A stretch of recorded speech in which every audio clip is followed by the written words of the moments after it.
First set that I'm going to go through is this 2305 train set. It was basically one of their lower end sets, one of the later years. This one originally was from the Philip Cass Company. It went to B.B. Morris in Broad Street in Woodruff, New York. I thought that was kind of neat. It's a very small box, and it's a very small train set. It doesn't come with track, but it does have a transformer. So it looks like it's never been used. It looks brand new. This is obviously a later set. I'm not entirely sure of the year. We can look that up, but there's no extra painting. It was just one of their bottom of the line sets that was painted completely black. But it's a number 1A. It's a 40-watt transformer, and it's going to be good enough to run our train set that we have here. So I'm going to put this over here. We'll be testing it out over on the side. So if we just start opening it up, it looks like the set probably originally came with an oval, 2 straights, and then it'd have the 12 curved tracks. This is just the basic operating set. So it looks to me like the track would have been separate, so I'll provide some track for this, for the Ray's grandkids. So we'll set that aside. First thing we have up is a number 806 caboose. It's in pretty nice shape.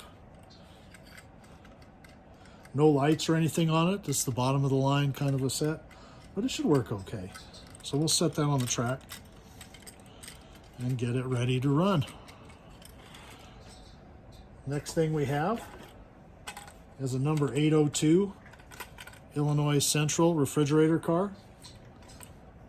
This also is one of their lower end sets. It was what they considered an 800 series. You can see that.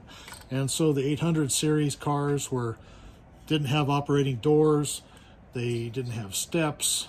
They were just the basic kind of a car that they could put in their entry-level sets.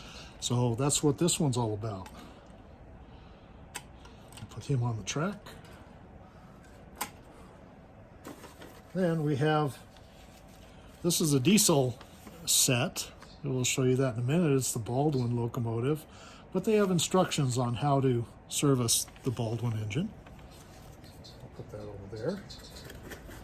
The next one is still in its original, some of its original cardboard. As you can see, they had just an insert, and these weren't even wrapped up. So it's a Norfolk and Western, number 804. Like I say, just a basic car. There was no paint on it. It's just plastic, and it'll be part of this one here.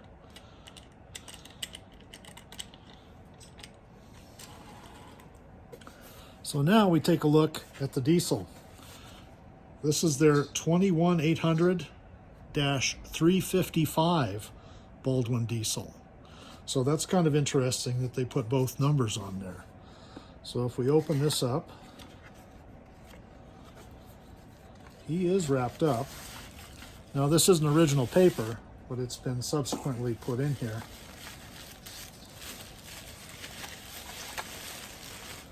And we'll take that off.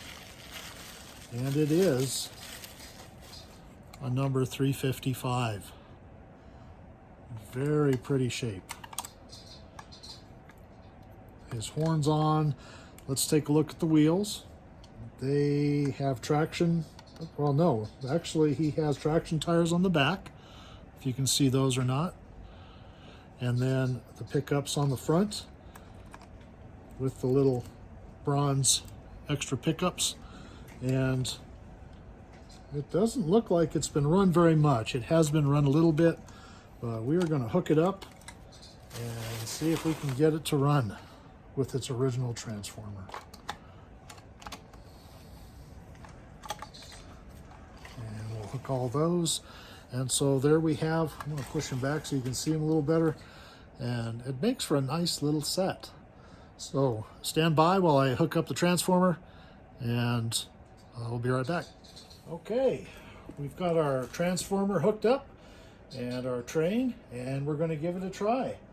Let's see if this old 40-watt transformer can get her to go. So I hear a click out of the locomotive, and I hear it also shorten out over here. Let's see.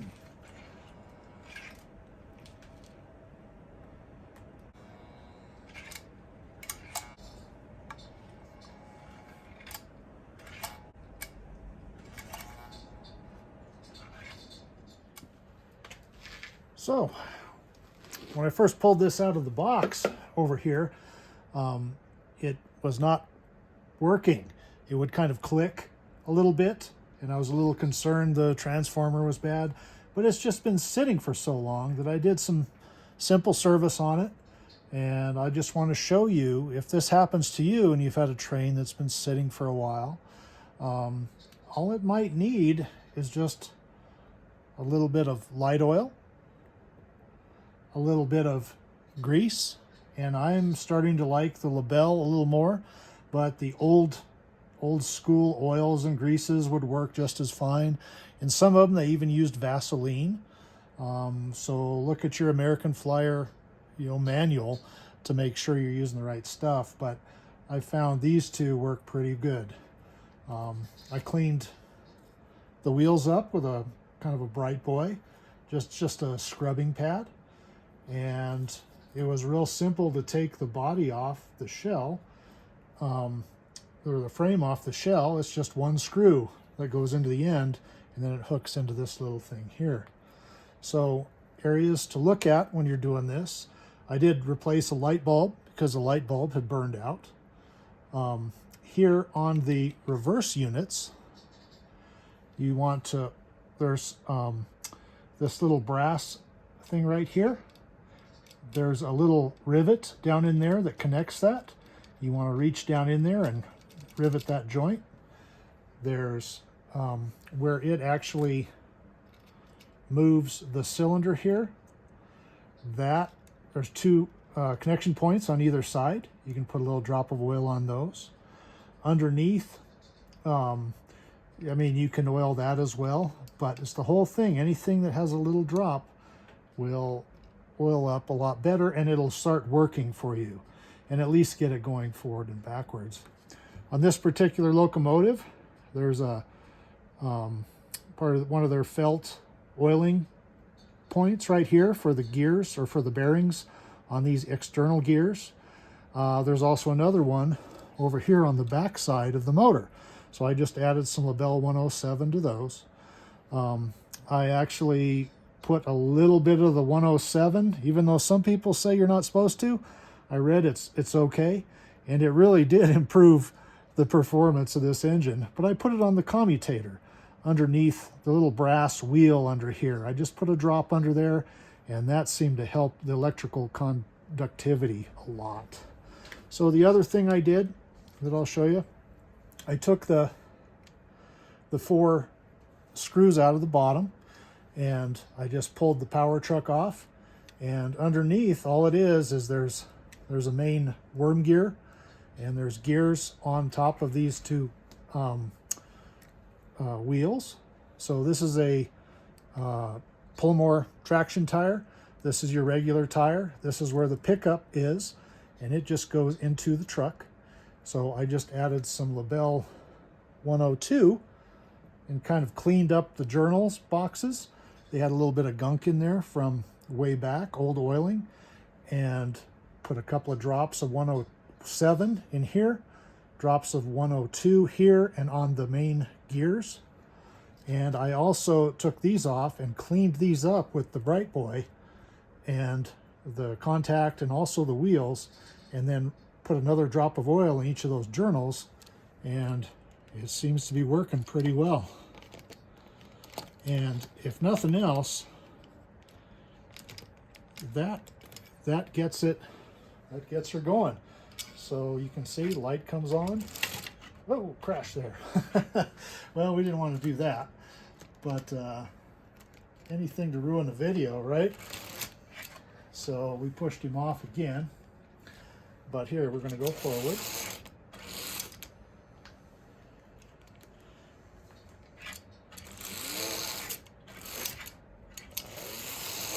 He's actually getting so much torque out of the motor now that he's torquing himself off the train, off the tracks. So anyways, that's just a simple way. You can just pull the shell off. It'll just go right back on there. Super easy. And then you're on your way. And here we go.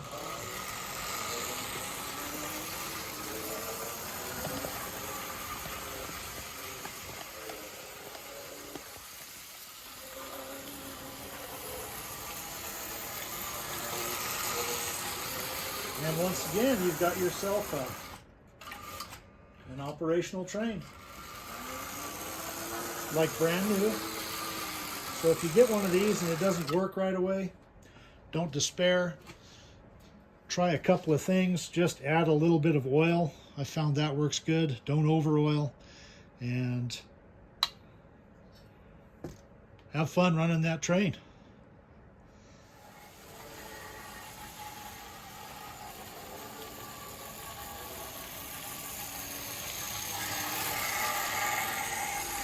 There you have it, ready to run. So now that we've got it all tested and ready to run, I'm going to go ahead and put it back in its box. For the kids that's going to receive it, I'm going to include an uncoupler that they can use. I'm also going to have to add the track terminal for the power. It already came with its little instructions, and I'm going to add some track. And this set is going to be ready for Christmas. So thanks for watching, and y'all have a good night.